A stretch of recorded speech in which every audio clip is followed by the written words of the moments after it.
Welcome to prime 9 health. Me doctor Kishore Kumar.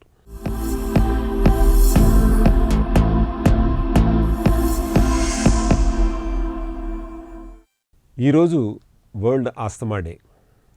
చాలామంది ఈ ఆస్తమాతో ఎంతో సఫర్ అవుతూ ఉంటారు. దానికి కారణం ఏంటి, ఎటువంటి ఆరోగ్య పరిస్థితుల్లో ఈ యొక్క ఆస్తమా అనేటటువంటిది మనం దాని బారిన పడతాము అన్న విషయాల్ని ప్రముఖ న్యూట్రిషనిస్ట్ గౌతమ్ కుమార్ గారి మాటల్లో విందాం. నమస్కారం గౌతమ్ కుమార్. నమస్తే సార్. యాక్చువల్గా ఈరోజు వరల్డ్ ఆస్తమా డే.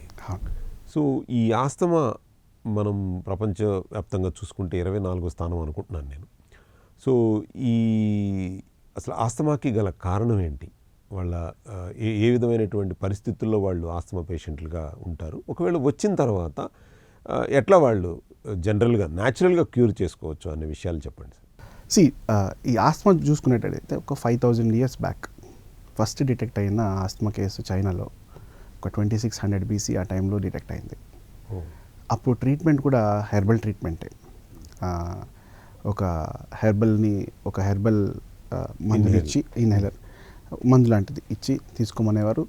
తర్వాత రాను దాని తర్వాత దానికి చాలా టైప్ ఆఫ్ ఎఫెక్ట్స్ రావటము, తర్వాత దానికి ట్రీట్మెంట్స్ రావడం కూడా జరిగింది. అయితే ఈ ఆస్తమా దీనివల్లే ట్రిగ్గర్ అవుతుంది అనేది మనం చెప్పలేం. అయితే చాలా ఫ్యాక్టర్స్ ఉంటాయి. ఒకటి ఎన్విరాన్మెంటల్ ఫ్యాక్టర్స్, క్లైమేటిక్ కండిషన్స్ బట్టి. కొంతమంది చల్లగా ఉంటే కనుక ఆస్తమా ట్రిగ్గర్ అవుతుంది, కొంతమంది ఎక్కువ విపరీతంగా వేడిగా ఉంటే ఆస్తమా ట్రిగ్గర్ అవుతుంది. వర్షం పడినప్పుడు కూడా చాలామంది వర్షం పడినప్పుడు ఎగ్జాక్ట్లీ. అలానే కొంతమందికి ఎలర్జీస్ ఉంటాయి, పెట్ ఎలర్జీ లేకపోతే డస్ట్ ఎలర్జీ. సో ఈ డస్ట్ ఎలర్జీ, పెట్ ఎలర్జీ, ఇన్హెలెంట్స్ అంటాం, లేదంటే food items, vegetables, non vegetarians, ఇవి పడని వాళ్ళు కొంతమందికి వంకాయ పడదు, కొంతమంది నాన్ వెజ్లో ఫిష్ పడదు. ఇది పడదు అని మనం కనుక ముందే టెస్ట్ చేసుకుంటే వాటిని అవాయిడ్ చేయవచ్చు. ఎగ్జాక్ట్లీ. సో ఒక ఎలర్జిక్ రియాక్షన్ వచ్చినప్పుడు అది బ్రాంకియల్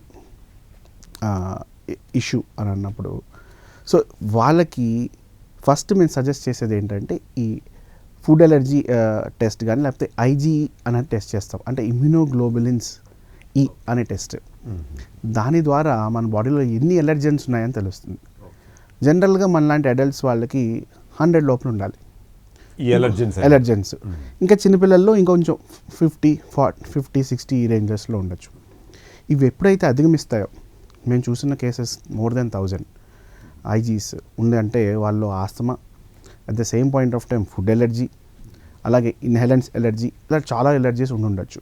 అయితే దీనికి ఇంకోటి మేము చూసిన ఏంటి అంటే లో బర్త్ వెయిట్. పుట్టినప్పుడు బర్త్ వెయిట్ ఒక్కొక్కసారి చాలామంది తక్కువగా ఉంటారు. సో అలాంటి వాళ్ళలో కూడా మేము అబ్జర్వ్ చేసిన కేసెస్లో ఆస్థమాటిక్ అటాక్స్ రావటం, అండ్ వాళ్ళ మోస్ట్ వల్నరబుల్ అనమాట, అంటే ఇమ్యూనిటీ తక్కువగా ఉండటం వాళ్ళు కూడా ఈ ఆస్తమా అనేది అటాక్ అవుతుంటుంది.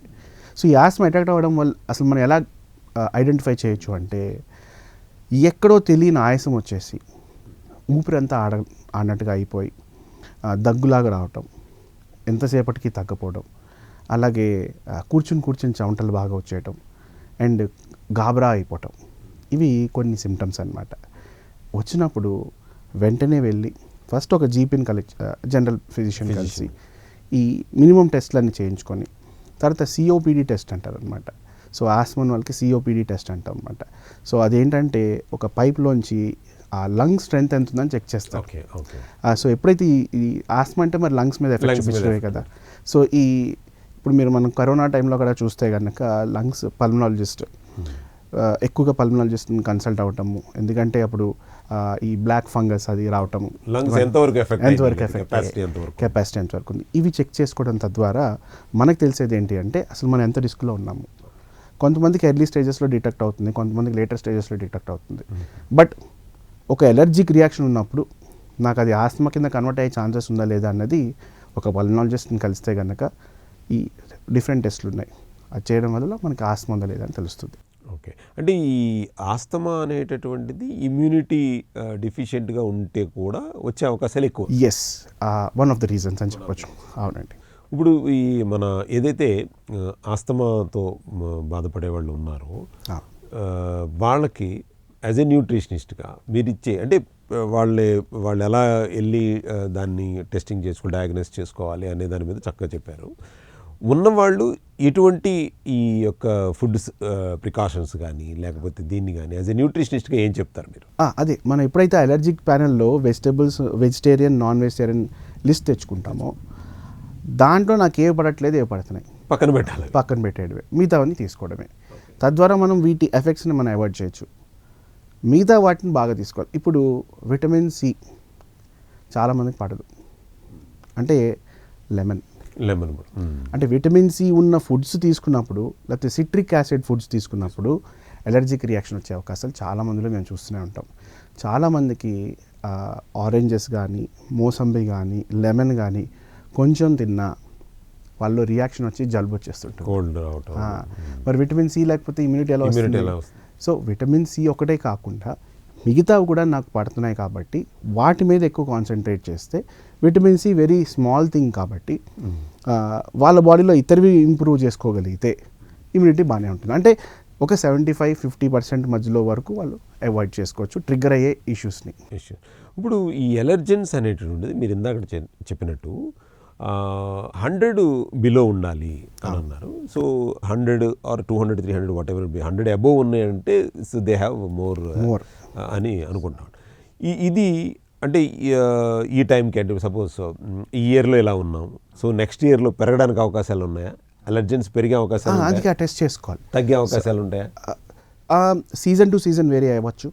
కొంతమందికి సీజన్ బట్టి రావచ్చు, కొంతమందికి వాళ్ళు తెలుసుకుని తర్వాత తీసుకున్న ప్రికాషన్స్ ద్వారా తగ్గచ్చు, కొంతమంది దాన్ని అలా వదిలేస్తే కూడా పెరిగిపోయే అవకాశాలు. అంటే ఈ ఎలర్జెన్ టెస్ట్ అనేటటువంటిది నాకేం ఏమి ఎలర్జెన్స్ ఉన్నాయో నాకు తెలియదు. సో సపోజ్ నేను ఎలర్జెన్ టెస్ట్ నేను ఈరోజు చేయించుకున్నాను అని అనుకున్నాను, మళ్ళీ ఎప్పుడు చేయించుకుంటే మంచిది అంటారు మీరు? ఒక 6 months తర్వాత. ఓకే, ఎవ్రీ 6 monthsకి చేయించుకోవటం మంచిది. ఎవ్రీ 6 months అంటే ఇప్పుడు నాకు తగ్గుతోందా లేదా, మనకు ఆ వాల్యూ ఎంతవరకు తగ్గాలి? సో ఇప్పుడు దాకా ఆస్తమాకి కంప్లీట్ ట్రీట్మెంట్ అనేది ఇప్పుడు రాలేదు సార్, రాలేదు. దాన్ని మేనేజ్ చేసే ప్రక్రియలు వచ్చాయి కానీ కంప్లీట్ ట్రీట్మెంట్ అనేది రాలే. సో మేనేజ్మెంట్ ఈజ్ ఇంపార్టెంట్, ముందర అవేర్నెస్ ఈజ్ ఇంపార్టెంట్. అందుకని మనం క్రియేట్ చేస్తుంది అవేర్నెస్. సో అందుకనే ఈ మేలో వచ్చే ఫస్ట్ మంగళవారం ఎప్పుడు కూడా ఈ వరల్డ్ ఆస్తమా డే అని చెప్పేసి మనం సెలబ్రేట్ చేసుకుంటూ ఉంటాం. సో అంటే మోస్ట్లీ దేనికి అంటే అవేర్నెస్ క్రియేట్ చేయడానికి. చాలామంది అనుకుంటారు నాకు డస్ట్ ఎలర్జీయే కదా, తుమ్ములు వచ్చేస్తున్నాయి, కానీ అది రేపు పొద్దున సీరియస్ రియాక్షన్కి తీసే అవకాశాలు కూడా ఉంటాయి. అంటే ఆస్తమా ఎటువంటి సీరియస్? ఆస్తమా ఫ్యాటల్ కూడా అవ్వచ్చు. ఓకే, అంటే ఆక్సిజన్ డెఫిషియన్సీ ఎప్పుడైతే డిప్లీషన్ అయిపోయిందో దగ్గు వచ్చేసి రియాక్షన్ వచ్చేసి ఊపిరాడకుండా ఆగిపోవచ్చు. ఇప్పుడు నా దగ్గరికి ఒక 22 years ఓల్డ్ ఒక లేడీ, ఒక చిన్న పాప వచ్చింది. ఆ అమ్మాయి ఒకరోజు సమ్ టెంపుల్కి వెళ్ళి ప్రసాదం తీసుకుంది. ప్రసాదం తీసుకుని వచ్చేస్తుంది కారులో. అయితే వాటర్ తాగింది, ఇంట్లో నుంచి తెచ్చుకున్న వాటరే. అయితే మరి అది ఎలా ఎక్స్పోజ్ అయిందో, ఎండకు ఎక్స్పోజ్ అయిందా, లేకపోతే ప్రసాదంలో లేకపోతే ఏమైనా ఇష్యూ వచ్చిందా, లేకపోతే అంటే ఏదైనా పడని పదార్థం కొబ్బరి పడకపోవచ్చు, ఇప్పుడు ఏదో ఒక పదార్థం పడకపోవచ్చు. సో ఇలాంటివి చోటు వెళ్ళినప్పుడు మనకి ఇలా అయినప్పుడు ఫస్ట్ చెక్ చేసుకోవాల్సింది ఫుడ్ ఎలర్జీ టెస్ట్. సో అది చాలా రియాక్షన్కి దారితీసి వెంటనే ఐసీయూలో అడ్మిట్ చేయాల్సిన అవసరం వచ్చింది అమ్మాయికి. సో ఈ సీరియస్నెస్ అన్నది మనకి వస్తే కానీ తెలియదు కదా. సో రాకుండా ఉండాలి అంటే మనం చేసుకునే ప్రివెంటివ్ స్టెప్స్ ఏంటంటే టెస్టింగ్. అట్లీస్ట్ మీరు అన్నట్టు ఫస్ట్ ఇనీషియల్గా ఒక 6 monthsకి ఇప్పుడు చేయించుకున్న వాళ్ళు మళ్ళీ 6 monthsకి చేయించుకుని దాని ఎలర్జిక్ ఎలా కండిషన్ ఎంత తగ్గింది, నాకు ఎంత ఎలర్జెన్స్ తగ్గాయి. So it is very important అంటే not only for the asthma, any allergic conditions ఉన్నాయి అని అంటే ఆటోమేటిక్గా ఈ వైట్ బ్లడ్ సెల్స్ అనేది ఇంక్రీజ్ అవుతాయి. అవును. సో వాటిని ఇది చేయడానికి అది కూడా మన బ్లడ్ టెస్ట్లో కూడా చూడొచ్చు. ఎప్పుడైనా WBC సెల్స్ ఎక్కువ ఉన్నాయి అంటే ఇన్ఫెక్షన్ ఫైట్ చేస్తుంది, రియాక్షన్స్ ఫైట్ చేస్తుంది అని చూడొచ్చు మనం. So white blood cells count పెరిగింది అని అంటే అలర్జెన్స్ ఎక్కువ ఉన్నాయని అర్థం. Yes, thank you so much అండి. ఈరోజు ఈ వరల్డ్ ఆస్తమా డేలో మీరు చెప్పినటువంటి ఈ యొక్క అవేర్నెస్ అనేటువంటిది ఈ ప్రైమ్ లైన్ హెల్త్ మన ప్రేక్షకులందరికీ ఉపయోగపడుతుందని ఆశిస్తూ థ్యాంక్ యూ సో మచ్ అండి.